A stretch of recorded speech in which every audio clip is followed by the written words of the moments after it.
천주교 정의구현 사재단. 정확한 명칭을 좀 정정을 하죠. 예. 천주교 정의구현 전국사재단입니다. 전국사재단. 예. 예. 왜 이런 표현이 들어가냐면 원래 이제 카톨릭은 교구별로 분리되어 있어요. 예.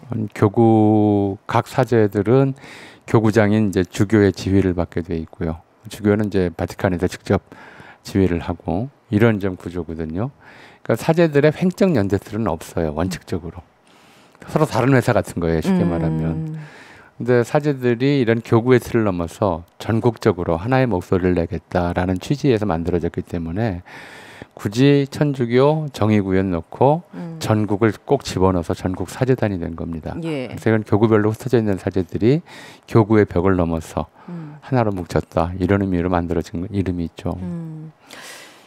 제가 고등학교 때인가 삼성을 생각한다라는 책이 나왔는데 그때 기자회견을 이 천주교 정의구현 전국사재단과 관련된 그 어떤 장소에서 했었던 걸로 기억이 나고 그 옆에 신부님 몇 분이 계셨던 걸로 기억이 나요. 김용철 변호사의 네. 삼성 이제 비자금 사건. 맞습니다. 그 사건도 이른바 이제 떡찰이라는 그렇죠. 별명이 나오게 된 계기였죠.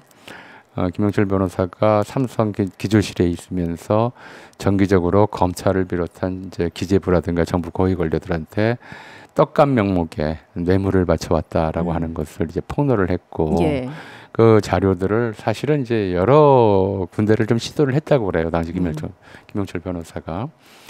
근데 삼성을 건드리는 것 차라리 정부를 건드리면 그쵸. 건드렸지 삼성을 건드리면 큰일 난다라고 하는 것이 그때 당시에는 뭐 지금이라고 다르겠어요. 지금도 이제 최고 권력이라고 봐야 되겠죠. 실질적으로 또 하나의 권력, 또 하나의 가족처럼. 글쎄요. 또 하나의 가족이나 그때 당시에 삼성의 이제 광고 캐치프레이즈가 또 하나의 가족이었으니까. 예, 네. 그런데 이제 실질적으로 뭐 각 개인의 생활들을 다 이제 장악하고 싶을 뿐만 아니라 장래의 소득, 예를 들어서 이제 뭐 국회의원이든 정치인이든 아니면 이제 관료들이든 검찰이든 장래의 소득을 기대하는 부분들이 있어서 삼성에 한번 찍히면 나중에 삼성에서 그렇죠. 뭐 받을 기회도 없어진다 네. 이렇게 생각을 하니까 다 움츠리고 있었던 거예요. 예.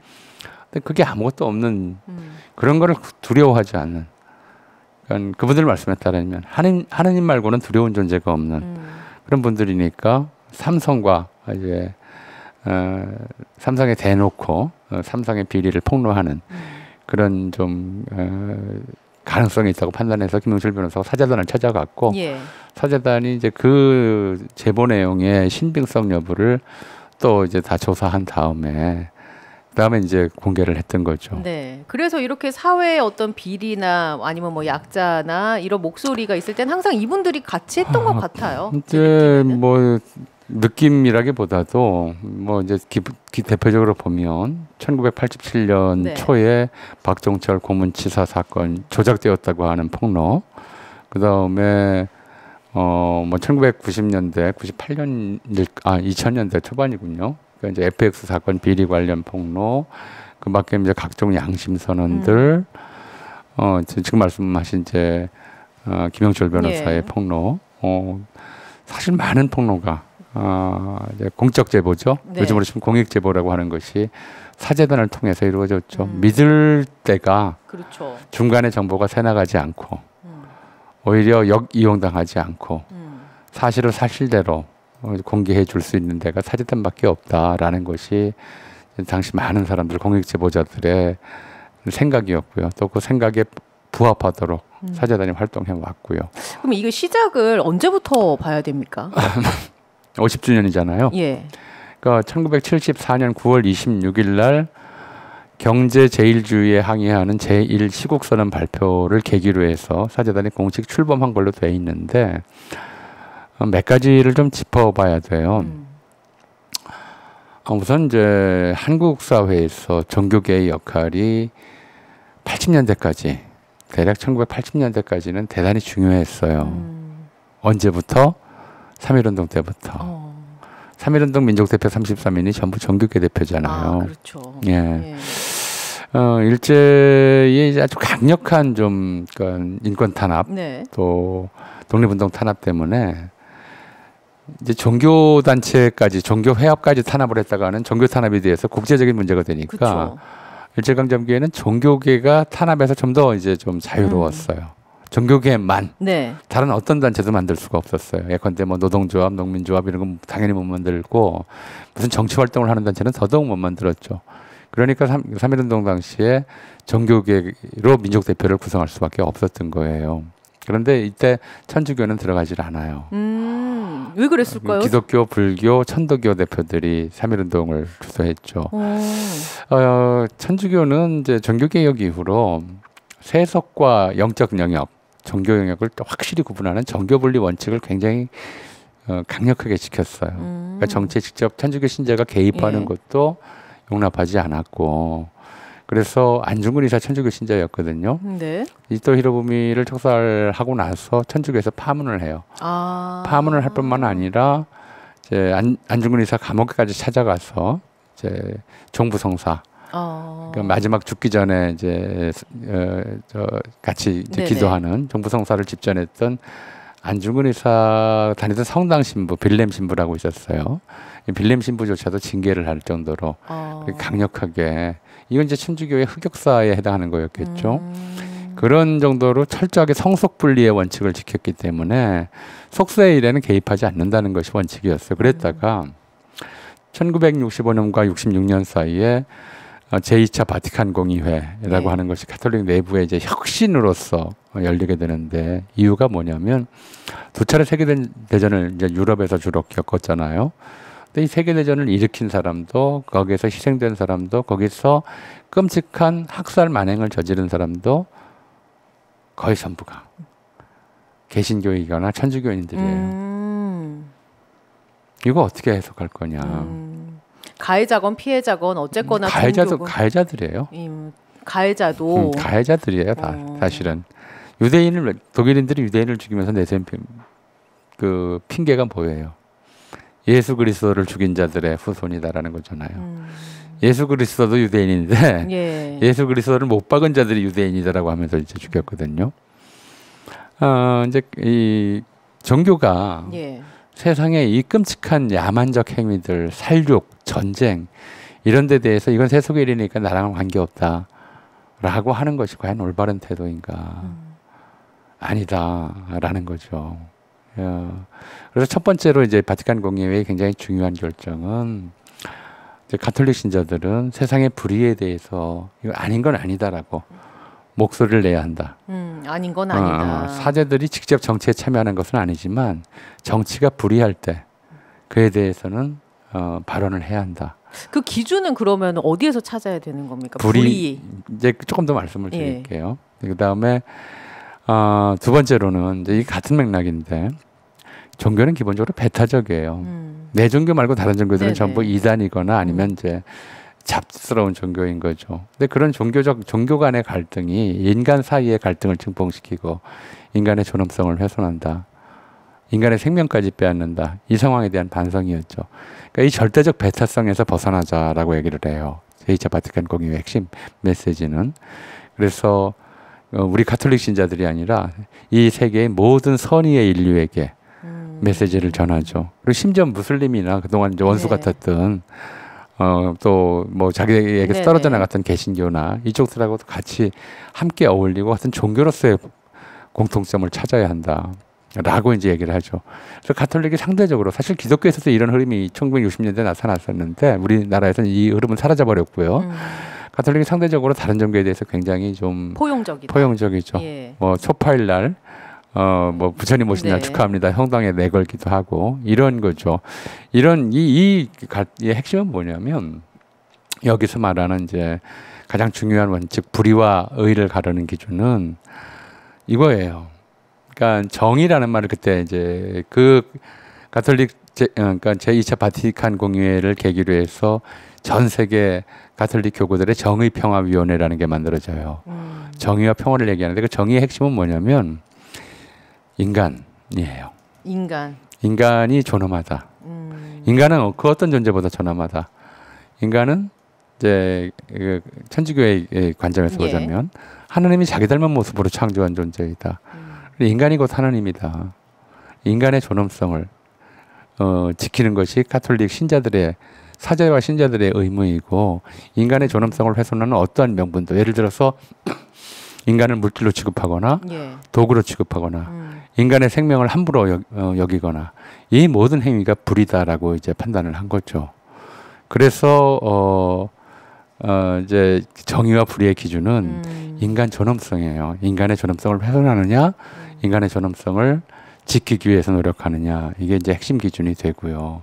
그래서 사제단에 출범했던 1974년 제1시국선언의 내용이 경제제일주의에 반대한다라고 하는 것은 경제성장제일주의가 사람, 특히 노동자들을 도구화하고 물질로 취급하고 죽어도 관계없는 존재, 마치 죽으면 새로 갖다 쓸 수 있는 부품처럼 취급하는 이런 물질주의를 낳았고 이 물질주의야말로 불이다라는 이제 판단에서 첫 번째 시국선언을 경제제일주의에 항의한다라고 이제 냈던 거죠.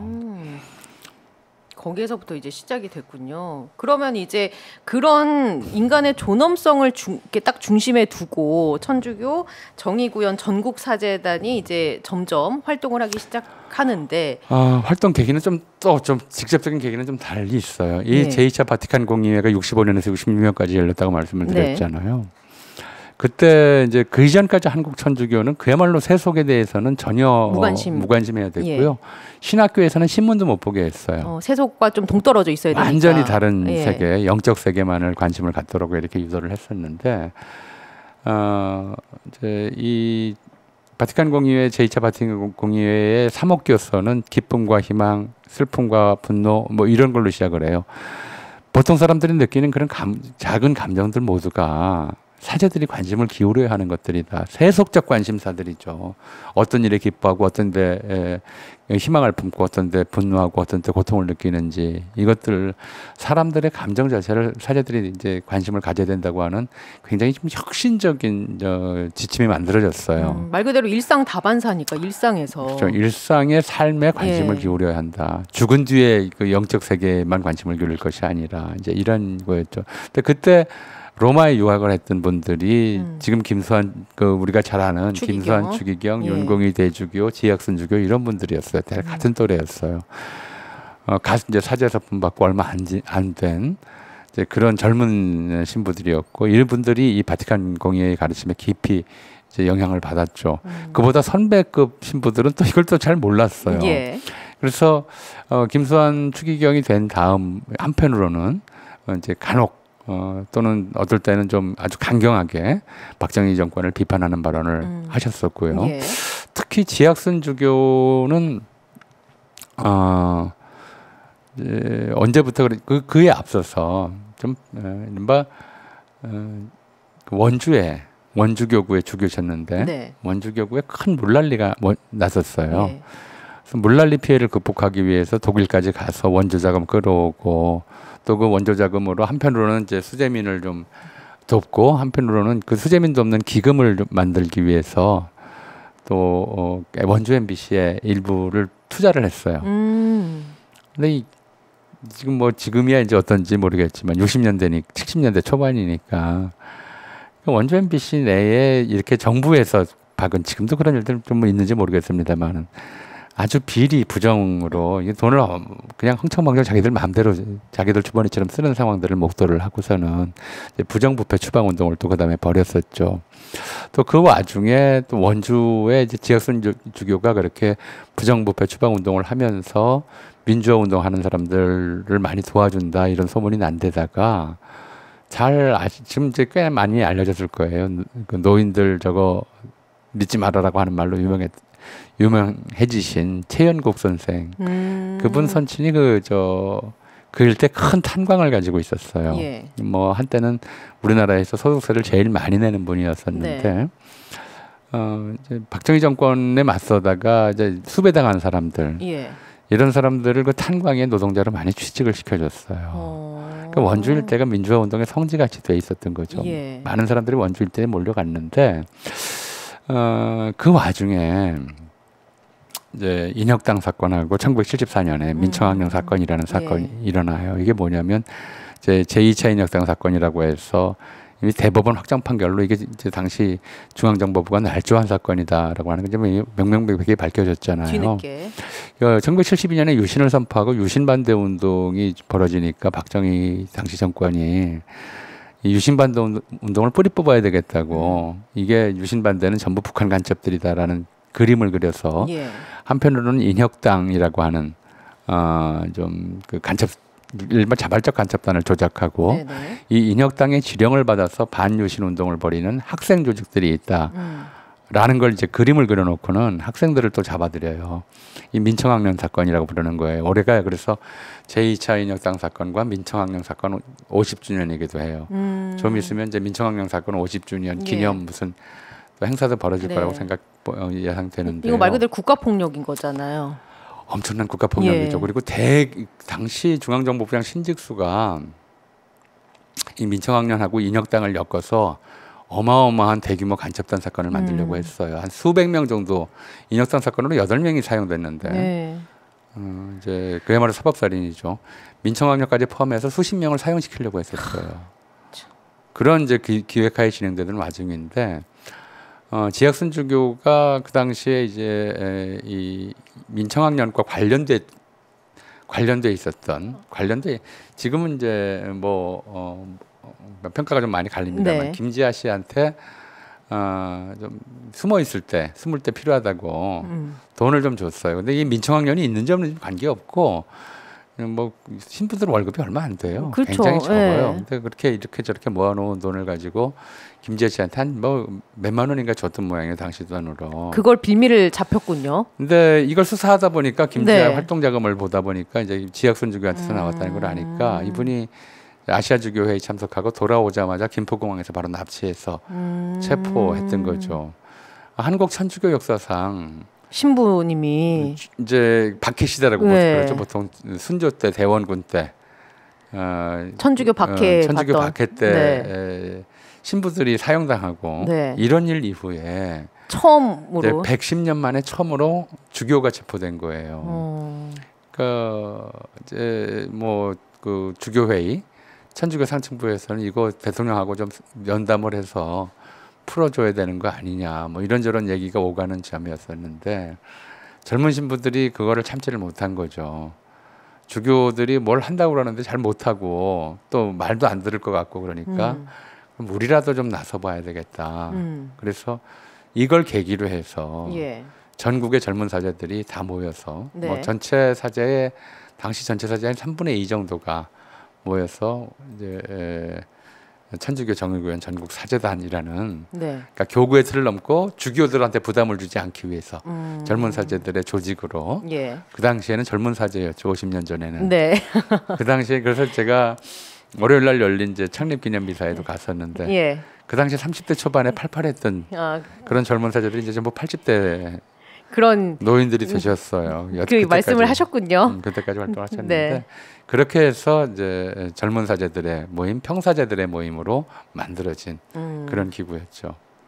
그렇게 해서 이제 시작이 되면서 87년을 겪고 또 74년도에 만들어지고 곧바로 그다음에 민주회복 국민회의라고 하는 네. 유신 철폐운동 단체가 만들어지는데 그 단체 대표를 예. 돌아가신 윤형중 신부라는 분이 하셨어요. 근데 실제로 이분은 뭐 이제 병석에 누워 계셔서 별로 활동을 못했었고 다만 이제 그런 거죠. 천주교는 로마 교황청하고 연결돼 있고 그렇죠. 전 세계에 우군들이 있으니까 다른 데보다도 정부가 건드리기도 어렵다 해서 일종의 한국 민주화운동 전체의 방패막이 구실을 해주신 거예요. 이분들이. 그래서 잘 아시다시피 87년 민주화운동 당시에는 명동성당이 민주화의 성지라고 해서 예. 시위대들이 명동성당에 많이 들어가서 농성을 들어갔잖아요. 해도 네. 경찰이 못 들어갔잖아요.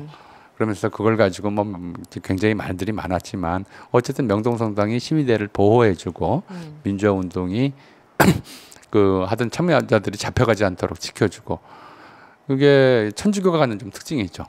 전 세계 교황청하고 직접 관계되면서 전 세계 네트워크를 가지고 있기 때문에 개신교나 불교와는 또 다른 예. 그런 좀 방패막이 구실을 해줄 수 있고 큰 우산이었던 거죠. 한국민주화 운동에는 그 우산 노릇을 했었고 그런 일들에 사제단이 이제 큰 역할을 했던 거죠.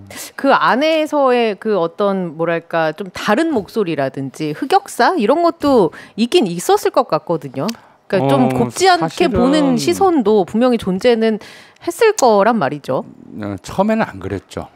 처음에는 이제 이분들이 뭐 무슨 사리 사욕을 챙길 상황도 아니고 네. 가족이 자식이 있어서 그렇죠. 물려줄 분들도 아니고 아까 말씀드렸듯이 본인들 스스로 말씀하셨듯이 하나님 말고는 무서울 게 없는 그런 분들이니까 거리낄 게 하나도 없는 거예요. 그러니까 그동안 해온 일들을 보면 지금 뭐 김용철 이제 삼성 네, 사건 엑스파일이라든가 이제 이런 것들 폭로한 것뿐만이 아니고 이제 종교의 기본이죠. 생명과 환경 보호, 그러니까 새만금 갯벌수 운동이라든가 그다음에 사대강 반대 운동이라든가 이런 것들 특히 인간 존엄성이 훼손되는 현장에서 용산 참사 희생자 유가족으로 해서 맞습니다. 세월호 뭐 몇백일간 이제 미사를 올렸고요. 세월호 참사 희생자들, 맞습니다. 이태원 참사 희생자들을 위한 추모제도 사제단이 지냈었고요. 다 이런 것들이었거든요. 생명, 평화, 인권, 인간 존엄성 이것들을 위해서 활동을 해왔어요.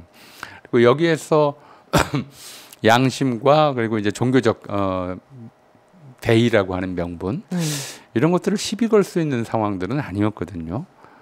그리고 뭐 이게 무슨 사욕이 있어서 사심이 있어서 저런다 이런 얘기들을 안 했었는데 이제 지난번에도 말씀드렸지만 뉴라이트가 등장하는 시점에서부터 좀 우리 사회가 많이 흔들려요. 뉴라이트가 양심의 기준이 등장하면서 흔들려요. 이쪽 기준에서 보자면 이익 없이 자기에게 이익이 되지 않는 행동을 하는 것 자체가 이해가 안 되는 거예요. 그들의 시선에서 보면 사제단이 이해가 안 돼요. 왜 저러는 거야? 도대체 왜 저렇게까지? 네. 이해가 안 되는 거죠. 저런다고 자기한테 무슨 이익이 있냐. 그동안 해온 걸 보면은 무슨 뭐 단식 기도는 이루 말할 게 또 없고요. 단식은 걸핏하면 단식하시고 그다음에 뭐 오체투지, 삼보일배 그야말로 이제 고행을 거듭해 왔거든요. 또 통일운동, 그러니까 민족의 일치, 화해 이런 데에 대한 관심도 굉장히 높아서 89년도 임수경 방북했을 때 임수경 구해오겠다고 문규현 신부가 이제 뒤에 뒤따라 방북한 일도 있었고요. 그런 일들 때문에 이제 그런 일들이 뭐 이제 북한에서 이용된다. 사제단의 충정은 이해하겠지만 북한 정권에 이용될 수 있다. 이런 정도의 비판은 있었어요. 근데 2005년 중반 전후에서 이른바 이기주의와 물질주의가 득세하는 사회 풍조가 만들어지면서 이 반이기주의, 반물질주의, 인간중심주의 이거 자체를 적대시하는 분위기가 만들어져요. 그러니까요. 그래서 이제 종북구현 사제단이니 정치구현 사제단이 이렇게 비난을 하면서 하는 사람들이 이제 본격적으로 나타나기 시작한 거죠. 천주교 내에도 생겼어요, 심지어. 그러니까 개신교에서도 말할 것도 없고. 이미 이제 그쪽도 생기기 시작하면 이제 천주교에서도 슬금슬금 그런 대한민국을 움직임이. 수호하는 천주교인 모임이라든가 뭐 태극기 부대 집회에 나갈 만한 그런 주장들을 내세우는 사람들이 생겼기 때문에 그게 이제 하나 좀 극단적인 우리 사회의 양극화라고 하는 것은 사실은 저는 그렇게 생각해요. 우리 사회가 뭘로 양극화되어 있냐? 계층으로 아니면 이념으로 좀 더 솔직하게 얘기하면 양심 대 욕심으로 나뉘어 있어요. 양심 대 욕심. 양심이 욕심을 억눌러야 되는데 거꾸로 욕심이 양심을 죽이는 사람들이 있어요. 좀 그런 상황이거든요. 그러니까 자기 욕심과 관계없는 욕심이 잘못이다라고 얘기하면 그게 싫은 거예요. 그런 사람들이 굉장히 많아지고 있는 거죠. 남을 해치면서까지 자기 욕심을 채우려고 하는 거는 그건 나쁜 짓이다라고 얘기하면 싫어해요. 내 욕심 채우는 게 우선이다라고 하는 사람들이 너무나 많아졌기 때문에 그런 상황의 반영이라고 생각되고요. 또 한 가지는 사실 이제 상층부하고는 그 천주교 이게 신자들이 그렇게 원한대요. 이제 최근에 한동수 전 대검 감찰부장 가톨릭 신자거든요. 다니는 성당에서 신부한테 그런 얘기를 들었대요. 다른 신자들이 당신 나오는 거 싫어한다. 왜 빨간 사람이 빨갱이가 여기 나오느냐. 성당을 바꿔주면 안 되겠느냐. 이건 저 사제단 정의구현 사제단 신부님들이 들으면 정말 기야말 노릇이죠. 그러게요. 어떻게 저 신부가 자기 성당 나오는 신자한테 성당 바꾸라 얘기를 할 수 있겠느냐. 근데 그래도 그 신부의 고충도 이해가 돼요. 다른 신자들이 다 싫어하니까. 강남 동네에 네. 사는 신자들이 다 싫어하니까 당신 때문에 다른 사람들이 성당 나오기 싫대요. 이런 얘기를 전달하는 거잖아요.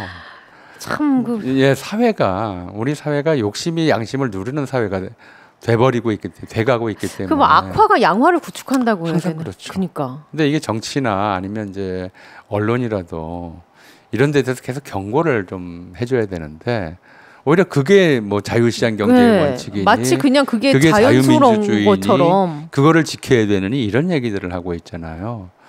그러니까 사제단 50년이면 사실은 이 사제단 20주년인가 1994년도 그때 이돈명 변호사라는 분이 이제 사제단 20주년 기념사를 하셨어요. 빨리 없어져야 되는데. 아, 이게 없어져야 이게 우리 없어져야 사회가 되는데. 건강하다는 뜻인데 그렇죠. 우리 사회가 건강해지면 이걸 참 축하할 수도 없네요. 네, 50주년이나 네. 됐다는 걸. 전국의 사제들이 모여서 우리 사회의 불이한 현상을 고치기 위해서 기도회를 열고 단식하고 스스로를 괴롭히는 이런 일들이 왜 계속되어야 하는가.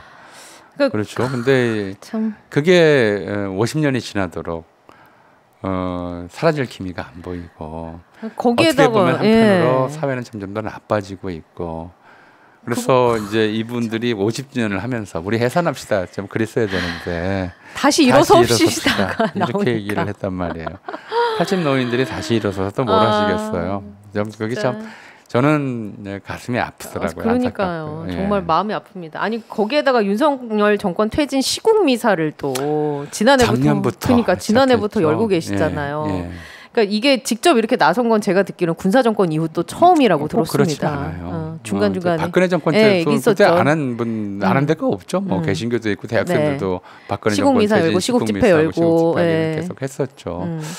근데 윤석열 정권은 뭐 어떻게 보면 네. 우리가 사제단 신부님들이 어떻게 생각하는지는 잘 모르겠습니다만 어떻게 보면 우리 사회가 겪었던 온갖 부정적인 요소들 맞습니다. 이승만, 박정희, 전두환 심지어 저 IMF 김영삼에 이르기까지 온갖 부정적인 요소들을 총 집결하고 플러스 알파를 만들어낸 정권이라고밖에 안 보여요. 특히 일본에 관해서는 예. 이제 민족 자존심과 이제 생명권까지도 마구 이제 넘겨주는 이런 예. 상태라서 그래서 아마 저 작년에 사제단에서 첫 번째 시국 미사를 열었던 것이 친일 매국 윤석열 정권, 친일 매국 윤석열 정권이 뭐 퇴진을 위한 시국 미사였었고, 그다음에 흔들리는 오염된 바다, 흔들리는 예. 민주주의를 이제 위한 시국 미사 이런 이름을 했었거든요. 환경 문제라든가 또 민주주의 퇴행 문제라든가. 지금은 이제 부정부패. 네. 민주주의가 퇴행하면 항상 부정부패가 나올 수밖에 없어요. 근데 부정부패니 뭐 공천 농단이죠. 국정농단이죠. 이런 일들이 다시 불거지고 있기 때문에 그 매관매직이란 단어는 제가 예전에 역사 교과서에나 보던 단어거든요. 근데 요새 그거 국회의원 그거 갖고 돈 주고 하는 증거가 소위 요새 말로 죄송합니다만 빼박 증거들이 나오고 있잖아요. 제가 그러니까 이런 단어를 세비의 반을 이렇게 꼬박꼬박 그러니까요. 상납했다. 이게 말이 되는 이거 조선시대도 진짜. 없던 일이거든요. 정말 어이가 이건 없어서 이제 인류 역사상 생각도 할 수 없는 일이 벌어지고 있는 거예요. 이게 나라냐? 그러니까 이건 무슨 말이 안 나옵니다. 강도나 아니면 범죄 집단에서 바지 사장 내세워서 영업하고 자릿세 꼬박꼬박 받아가는 이런 시스템이잖아요. 이게 국가 운영 시스템이 아니에요. 범죄 그러니까요. 시스템이죠. 지금 가셔야 되는데 조금 전에 나온 속보가 윤 대통령이 의료대란 와중에 3주 연속 골프 라운딩을 했다는 또 이 속보가 떠가지고 제가 지금 이 기사 때문에 또 좀 약간 흥분이 된 상태지만 나라가 무너지고 있고 오늘은 이제 그 측면에서 천주교 정의구현 전국 사제단이 50주년을 맞았는데 저희가 이 아주 엄청난 일을 하고 계시는 이분들에 대한 역사 이야기를 올해를 끝으로 이분들의 이 일이 끝났으면 좋겠다라는 희망을 가져보지만 이게 계속되면 어떡하지라는 또 이 불안함이 생깁니다. 하나님의 뜻이 구현되는 세상. 네, 인간의 존엄성이 훼손되지 않는 세상. 저분들도 그게 오지 않는다는 걸 알 거예요. 그래서 계속 하셔야죠, 뭐. 네. 인간의 존엄성을 지키면서 살고 싶습니다, 교수님. 예, 아무튼 날씨는 좋으니까 우리가 오늘의 가을볕을 좀 만끽하는 그런 시간을 가지시기 바라면서 다음 주에 만나 뵙도록 하겠습니다. 조심히 돌아가십시오. 네, 감사합니다. 네.